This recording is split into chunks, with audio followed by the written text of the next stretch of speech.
city was asleep, but my mind was a screaming siren that night. 3 a.m., and I was staring at a blank screen, the cursor blinking accusingly.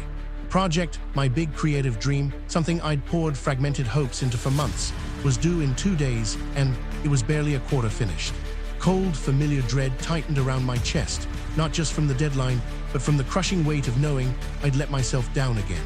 It was the same story every single time. Grand ambitions, bursts of enthusiasm, then the slow, inevitable fade into procrastination and self-loathing. Growing up, I was always the kid with potential. Teachers would say it, my parents hoped for it, and I believed it deep down. But potential felt like a curse.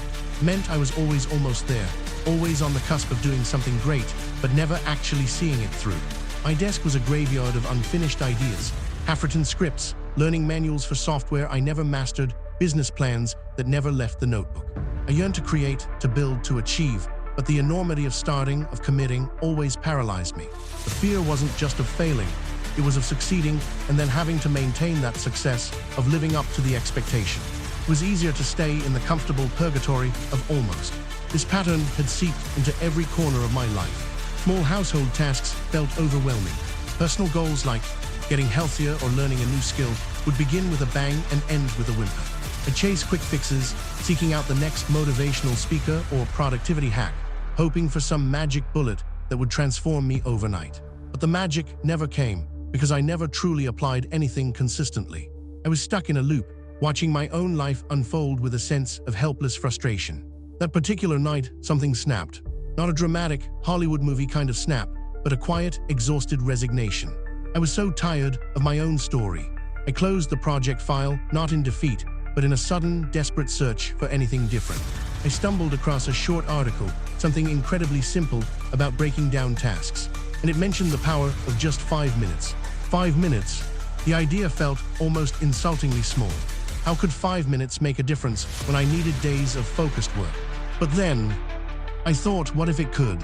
What if the problem wasn't my ability, but my approach? Next morning, the anxiety was still there, but so was a tiny flicker of curiosity. I opened the project file again. My inner voice screamed, "This is impossible, you're a fraud." I almost caved. But then, I remembered the article. Just 5 minutes, I whispered to myself. I set a timer on my phone, took a deep breath, and forced myself to type. I didn't aim for brilliance or even coherence. I just typed. After exactly 5 minutes, the timer buzzed. I stopped. What I had written wasn't much, maybe a paragraph, clunky and imperfect. But for the first time in weeks, I had started and finished something related to that project. Tiny, almost imperceptible win. That tiny commitment became my secret weapon, my lifeline.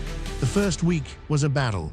Every morning, I woke up with the same dread, the same urge to scroll through my phone to distract myself. But I pushed through. Just 5 minutes. Sometimes it felt like pulling teeth.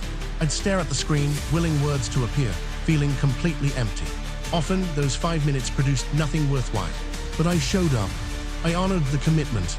And then I stopped. The magic wasn't in the quantity of work, but in the consistency of showing up, chipping away at the resistance. Slowly, something began to shift. The second week, there were days when the 5 minutes would turn into 10, then 15. Not every day, but enough to notice. I started feeling a tiny, unfamiliar spark of momentum. The internal voice of doubt didn't disappear, but it became a little quieter. I was learning to separate the feeling of overwhelm from the action of starting. The grind wasn't about heroics. It was about the mundane, stubborn act of showing up even when I didn't feel like it. There were setbacks, of course. I missed days. Life happened. An unexpected meeting, a sudden illness, or just plain old fatigue. The old self-talk would creep back in. See, you can't even stick to 5 minutes. You're a failure. The temptation to throw in the towel, to revert to my comfortable pattern of abandonment, was immense. But this time, something was different. Instead of letting one missed day derail everything, I'd forgive myself and start again the next morning.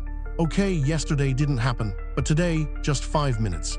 That simple act of self-compassion, of refusing to let one slip-up define me, was revolutionary. I applied this to other areas too. 5 minutes of stretching in the morning. 5 minutes organizing a cluttered drawer. The small wins accumulated, not just in tasks completed, but in a deeper, more profound shift in my self-perception. I wasn't waiting for motivation to strike. I was creating it through action. I stopped relying on inspiration and started trusting in the process. My relationship with my own capabilities transformed. I wasn't the person who couldn't finish things anymore. I was the person who showed up every single day. The breakthrough wasn't a single aha moment, but a culmination of those small, consistent efforts. One morning, about 3 months into this new routine, I looked at the project file and realized it was almost done. Not almost done in my head, but tangibly, physically, nearly complete. I pushed through the final edits, the last chapters, and then one quiet afternoon, I clicked save on the final version. It was done, finished. Relief that washed over me was profound, not just for the accomplishment, but for the shattering of that old, limiting belief about myself. I had proven that I could see something through. The sense of calm, of quiet confidence, was a feeling I hadn't known before. But I learned what I want you to truly understand is that you don't need extraordinary talent or endless hours. You need consistency. The most powerful principle I discovered is this: consistency over intensity. It's not about working yourself to exhaustion for a week, but about doing something, however small, every single day. Those 5 minutes, those tiny choices, they compound. They build momentum. They create a new identity for you. They're how you move from being stuck in potential to living out your purpose. That big goal you have, the one that feels too huge to even start. Break it down until the first step takes literally 5 minutes. Then do it. Repeat. My journey is ongoing. There are still days I feel the familiar pull of procrastination, but now I have a tool, a habit, a belief in my own persistence that guides me. Your dream, your project, your healthier self, it's all waiting for you on the other side of that first small step. You have the power to change your story, not with a sudden leap, but with a series of tiny, deliberate steps. Today, choose one small step. Set a timer for 5 minutes and begin that thing you've been avoiding.